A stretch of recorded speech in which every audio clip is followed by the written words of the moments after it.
मेरा नाम पूजा है और मेरी उम्र 30 साल की है। और अगर मेरे अपने भूगोल का वर्णन करूँ तो 36, 28 या 38 का है। मैं भोपाल की रहने वाली हूँ। मैं ज़्यादा गोरी नहीं हूँ, लेकिन मेरे पास उच्च दर्जे के मोटे और कसे हुए आपूस आम का जोड़ा है। पीछे तरबूज भी भरा हुआ है और मोटा है। मैं हर तरह के वे कपड़े पहनती हूँ जिसमें मेरा पूरा डायग्राम साफ दिखे। मुझे देखने वाले मुझे ज़्यादातर घूर कर ही देखते थे और अपना तोता मसलते रहते थे। ये बात तब की है जब 2 साल पहले ही मेरे पति से मेरा तलाक हो गया था। अभी तक मेरी कोई भी संतान नहीं थी, क्योंकि शादी के बाद से ही हम दोनों कभी भी बनी नहीं थी। इसीलिए मुझे अपने पति के साथ कुछ ज़्यादा करने का मिला ही नहीं, क्योंकि वैसे भी उसमें ज़्यादा दम तो था नहीं। छोटी सी बीड़ी जैसा सामान था उसका, वो तो बिल्कुल भी मैगी की तरह था। 2 मिनट में हो जाता उसका और इधर आग भड़कती रह जाती थी। फिर भी जितनी बार मेरी कुटाई हुई है उतनी बार मैंने जल्दी बचा न करने के नज़रिए में सुरक्षित चक्र का इस्तेमाल किया।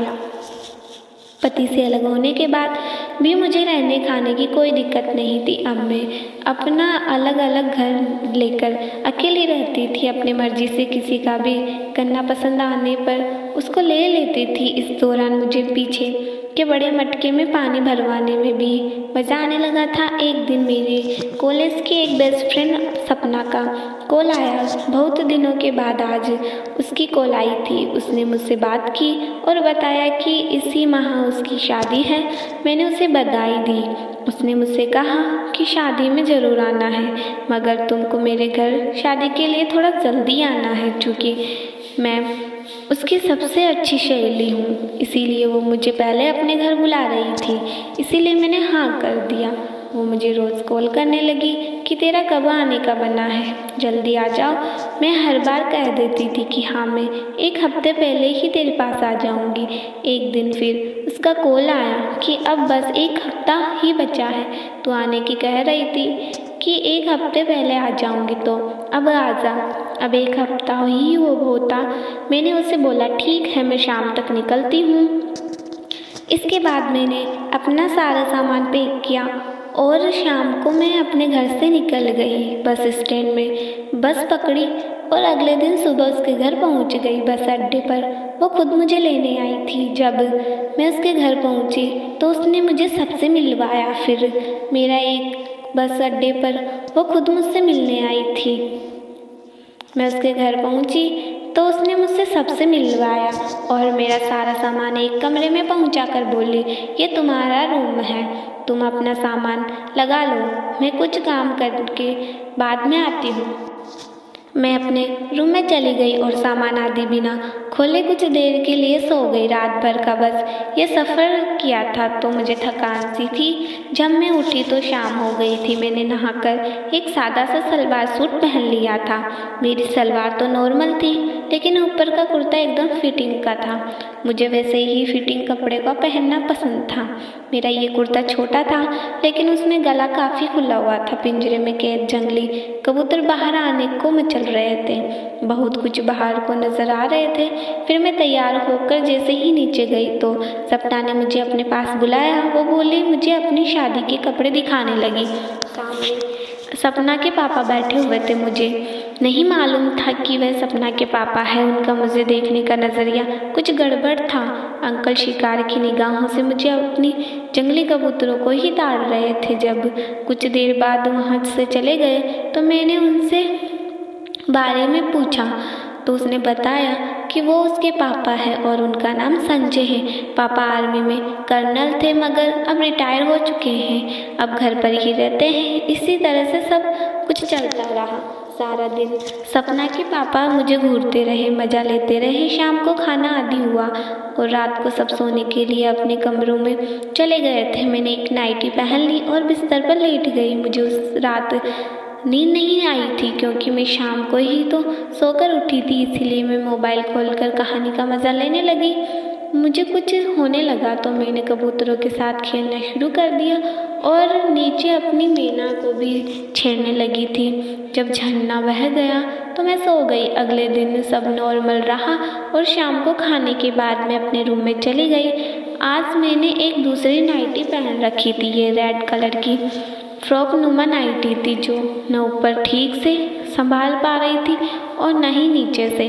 उसी समय सपना का कॉल आया और उसने मुझे नीचे बुलाया। चूँकि रात गहरी थी तो मैंने सोचा कि सब सो गए होंगे, इसीलिए मैं इसी बॉबी डॉल बन के चली गई। मैंने वहाँ देखा सभी लेडीज़ बैठी हुई थी, हालांकि सब स्लीपिंग ड्रेस में थी। मेरी फ्रेंड खुद नाइटी में थी। अभी तक वहाँ कोई भी आदमी नहीं था, इसीलिए मुझे कोई दिक्कत नहीं थी। सभी लेडीज़ मेरी बॉबी डॉल को देख रही थी, मुझे ही देखने में लगी हुई थी। वे सब ड्रिंक कर रही थी। सपना ने मेरे लिए पैक बनाया था और बोली, ये लो तुम भी पी लो। वहाँ पर उसकी मम्मी और बुआ और सब रिश्ते की महिलाएं थीं। वो सब के साथ बैठकर पी रही थी। उनके घर में से काफ़ी खुले हुए थे, सब साथ नहीं पीते थे। इतना ही नहीं, मेरी सहेली के सभी बॉयफ्रेंड के बारे में भी उसकी मम्मी को सब पता था। मैंने भी उनके सबके साथ बैठकर ड्रिंक लेनी शुरू कर दी। मैंने 2 पैग पिए और हम लोग बैठकर बात करने लगे। कुछ देर बाद उसके पापा भी वहाँ आ गए। वो मुझे बहुत ध्यान से देखने लगे। मुझे अब पैग की मस्ती चढ़ने लगी थी तो मैं कुछ ज़्यादा ही बिंदास हो गई थी। संजय अंकल सपना से बोले, पता करो बुआ कहाँ तक पहुँची है। मालूम हुआ कि बुआ जम्मू से ट्रेन में आ रही है। सपना ने कहा, ठीक है पापा, मैं देखती हूँ। 1 मिनट बाद उसने बताया कि ट्रेन आने वाली है तो उसके पापा बोले, ठीक है मैं उनको लेने जा रहा हूँ। फिर अंकल मुझसे बोले कि चलो पूजा, तुम भी मेरे साथ चलो, तुमको अपना शहर दिखा देता हूँ। तुम्हारे चलने से वापसी से बुआ को भी तुम्हारे साथ मिल जाएगा। मैं कुछ सोचने लगी, तभी सपना की मम्मी बोली कि हाँ जाओ बेटा, चली जाओ, तुम घूम लो। मैंने बोला ठीक है चलती हूँ। वो वहाँ से बाहर चले गए तो मैंने सपना से बोला, मैं कपड़े चेंज कर लूँ। उसने बोला, अरे कपड़े चेंज क्यों कर रही हो, रात तो है, तुम बस कार में बैठी रहना। मैं तैयार होकर गई और अपनी इसी नाइटी में बाहर आ गई। इतने देर अंकल में गाड़ी लेकर बाहर आ गए थे और मैं उनके बगल वाली सीट पर बैठ गई थी। कार सड़क पर दौड़ने लगी। मैंने दारू के नशे में कार के शीशे खोल दिए थे। मस्त हवा चल रही थी जिसमें मेरी मस्ती बढ़ने लगी थी। कुछ देर बाद स्टेशन आ गया और अंकल उतरकर पता करने लगे कि फिर वो कुछ देर बाद आए और बोले कि ट्रेन तो 1 घंटा लेट हो गई है। पता नहीं सपना कैसे देखकर ट्रेन आने की कह रही थी। बताओ क्या करें, घर आने जाने में 1 घंटा लग जाएगा। मैंने कहा अंकल यहीं रुककर इंतज़ार कर लेते हैं। हामी भर दी और कार में बैठ गए। अब हम दोनों बात करने लगे। उन्होंने मेरे बारे में सब कुछ पूछा, फिर अपने बारे में सब कुछ बताया। फिर कुछ देर बाद वो गाड़ी से उतर गए और सामने एक वाइन शॉप से एक विस्की की बोतल ले आए। उनकी कार में गिलास पानी वगैरह रखे हुए थे तो वह मुझसे बोले कि तुमको चलेगी। मैंने कहा नहीं अंकल, मैंने पहले से ही 2 पैग लिए हुए हैं। उन्होंने बोला कि अरे 2 पैग से क्या होता है, और वैसे भी तुम्हें लिए कुछ ही देर हुई है, लो थोड़ी और ले लो। वो मुझे फोर्स करने लगे तो मैं पीने को तैयार हो गई। उन्होंने शुरुआत के 2 पैग हार्ड बनाए जिसको पीते ही मुझे चढ़ गई थी। उन्होंने भी 2 पैग लिए और सिगरेट जला ली। वो मुझे देखते हुए शराब और सिगरेट का मज़ा ले रहे थे। शराब पीते समय वो वाला मज़ा भी साथ में हो तो नशा बड़ा मस्त लगता है। हम दोनों इधर उधर की बातें करने लगे। अंकल तुम्हारे पास कौन सी कार है? मेरे पास कार नहीं है क्योंकि मुझे कार चलाना नहीं आता है। संजय अंकल हंस पड़े और बोले कि अरे अब तुमने कार चलाना नहीं सीखा है, मैं वहाँ कोई सिखाने वाला ही नहीं है मिला। अंकल बस इतनी सी बात है, चलो मैं तुम्हें अभी सिखा देता हूँ। मैंने अभी इतनी रात को। संजय अंकल तो क्या हुआ, गाड़ी में हेडलाइट तो है।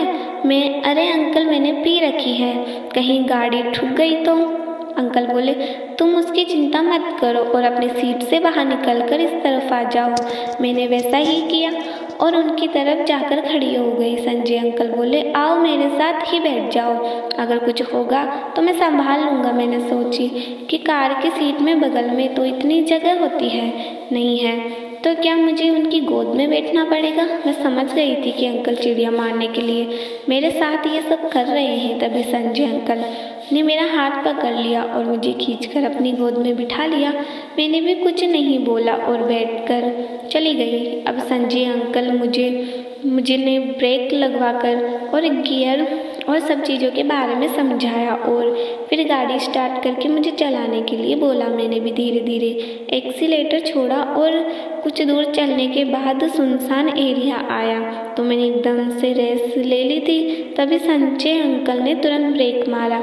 एकदम से ब्रेक लगने से मैं झटके से आगे लड़ने लगी तो अंकल ने मुझे पकड़ लिया। उन्होंने दोनों कबूतरों पर हाथ रखकर मजा लिया।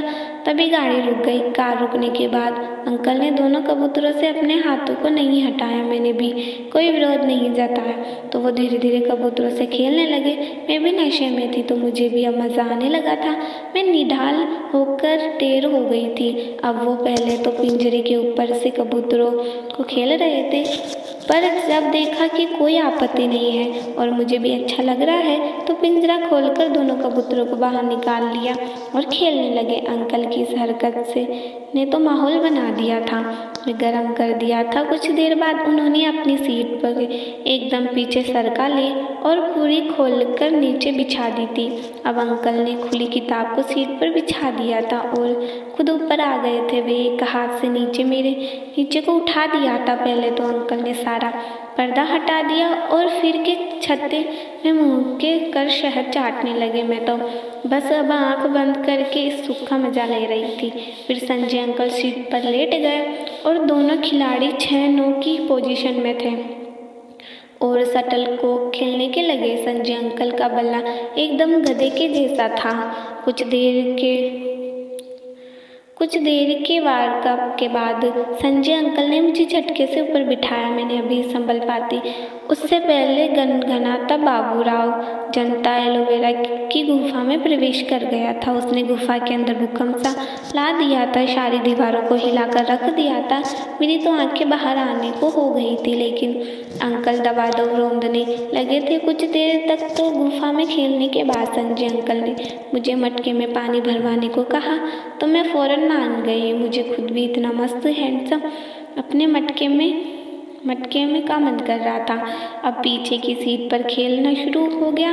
मैंने घुटनों पर आके मोटा मटका अंकल के हवाले कर दिया था और अंकल उसमें दबाकर पानी भरने लगे।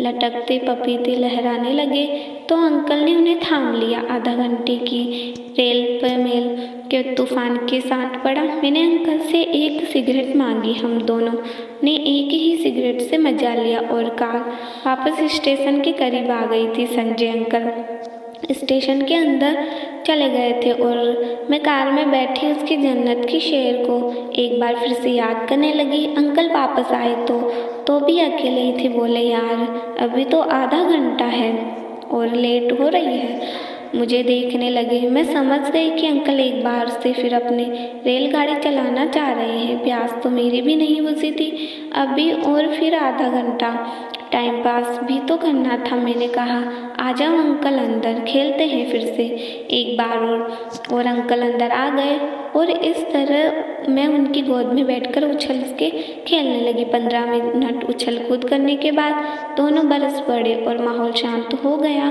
फिर दोनों में खुद को ठीक ठाक किया और फिर ट्रेन आ गई तो बुआ जी को लेकर हम घर आ गए। उस रात बड़ी अच्छी नींद आई।